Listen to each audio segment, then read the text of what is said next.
Good morning, everyone. Welcome back to the YouTube channel RK's Electric World. So, here we are going to start the second unit, that is a DC circuit under Basic Electrical Engineering.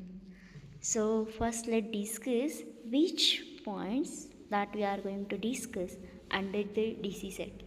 So here I have categorized the DC circuit into the different three parts. So first one, that is, in that we are going to discuss about the Ohm's law, resistance, what is specific resistance, energy sources, concept of open circuit and short circuit. Then in a second part we are going to discuss about the Kirchhoff's voltage and current law and its application for circuit solution.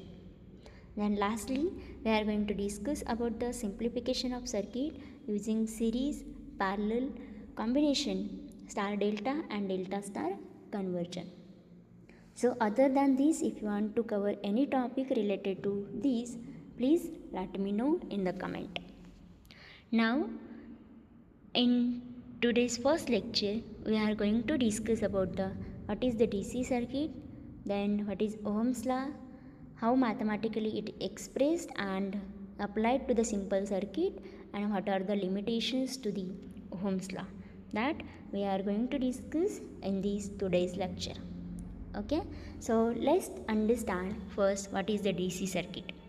So DC circuit is nothing but the one closed path followed by the direct current is called DC circuit.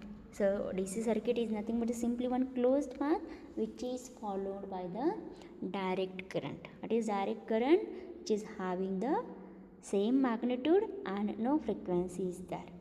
So this closed path which is followed by the direct current, it is called the direct circuit, or you can say the DC circuit. There are three essential parts of any circuit. First one is the energy source. Here DC circuit is used, so we are using the source, that is the DC source, or you can say the battery. Then second one is the load. So for DC circuit, resistive load is connected, so resistance, and third one is the connecting wire.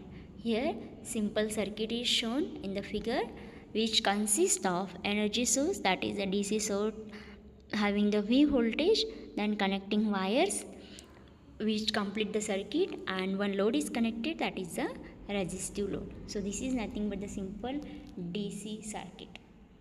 Okay, now let's start the first point from the DC circuit, that is nothing but the Ohm's law. So what is the Ohm's law?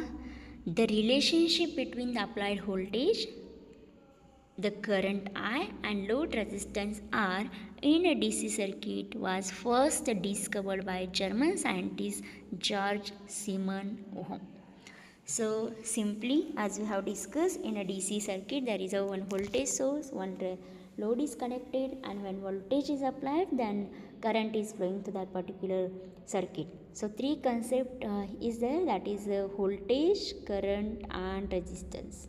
So relationship between these three basic electrical parameter of electrical engineering or circuit, that is voltage, current and resistance. So relation between these three parameters is first discovered by the one German scientist, that is the Georg Siemens Ohm. So this relationship is nothing but the Ohm's law. So this relationship is called as the Ohm's law. So here relation between three parameters, as we have discussed, that is applied voltage V, load resistance R and current I, which is simply shown in this figure. That is the voltage, due to voltage current is flowing, then load resistance R. This simple relationship is called as the Ohm's law. So what is the actual statement of the Ohm's law? The statement Ohm's law said that is the ratio of potential difference, that is applied voltage V, between the ends of conductor to the current flowing through between them is constant, provided the physical condition, that is temperature, size, etc., do not change. So what statement of Ohm's law said, that is nothing but the ratio of potential difference. So ratio of potential difference, that is nothing but the applied voltage V between the ends of conductor to the current flowing between them. So it is a simpler ratio of V divided by I. But condition for the Ohm's law is that physical condition, temperature and size of that particular conductor should not be changed, that is do not change. So simply meaning is that is nothing but the V divided by I is equal to constant, and that constant is nothing but the resistance R, where R is the resistance of conductor between the 2 points considered. So in between the 2 points in which we have considered the applied voltage or potential difference, so this is nothing but the resistance R. So simply V divided by I is equal to constant, and that constant is equal to R, that is nothing but the Ohm's law. So simply how this Ohm's law is applicable, let's understand by the simple example. So here this Ohm's law simply means that provided R is kept constant, current I is directly proportional to the potential difference V across the end of the conductors. So this simply Ohm's law simply means that the voltage and current is directly proportional, as R is a constant quantity. So V is directly proportional, current, this is the directly proportionality relationship between the voltage and current. Now take one simple circuit as shown in the figure to understand how this Ohm's law is applicable. So by applying the Ohm's law, the voltage V is nothing but the I into R. As we have discussed, V divided by I is equal to R. So voltage V is nothing but the I into R. As a value of resistance is given 100 ohm and voltage V is 5. Just putting the value of voltage V is 5 and resistance R, you can calculate the value of current I. So I is nothing but the 5 divided by 100, that is equal to 0.05 ampere, or simply we can write the 50 milliampere. So this is all about the Ohm's law.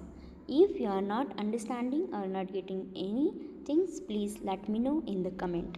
I will provide the solution. So this is all about the Ohm's law. Now let's discuss about the limitations of Ohm's law. So what are the different limitations? So first limitation is that Ohm's law is not applicable for unilateral electrical element. Already we have discussed about the unilateral element. So element which allow the current to flow in only one direction. So example of unilateral element, that is nothing but the diodes,